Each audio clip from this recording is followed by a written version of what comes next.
These islands don't look like much, but they're at the centre of a simmering dispute about who owns them. In all, 7 countries have overlapping claims to islands in the South and East China Seas.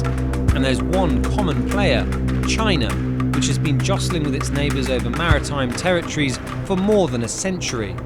But recent tensions have threatened to boil over, potentially dragging in the United States and even prompting talk about possible war. So here's the situation. China claims more than 80% of the South China Sea within a border it calls the 9 Line, whose legitimacy it says is proven by a 1940s map. So why are these islands so sought after? 1. Many of them sit above potential oil and gas reserves. 2. The South China Sea alone accounts for 10% of global fishing production.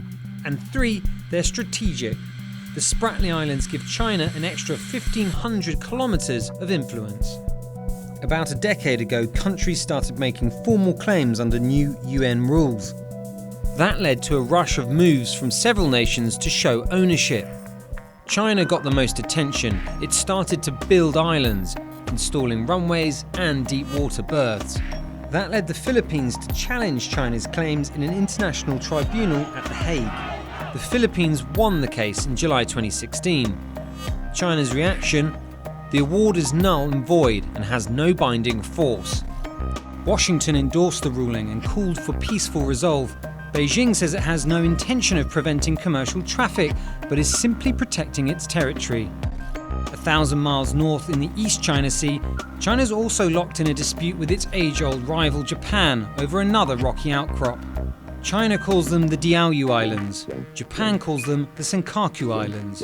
The US doesn't take a formal position on their sovereignty, but in 2014, President Obama vowed to defend them. Here's the argument. There's one big incentive for countries like China and Japan to stay friendly. It's called trade. The South China Sea is a critical artery of global commerce, hosting $5 trillion of trade every year. On the other hand, given how quickly China's been building its military positions in the South and East China Seas, and how nervous that's making everyone, some analysts say there's a significant risk of armed conflict, perhaps even as a result of miscalculation or a mistake.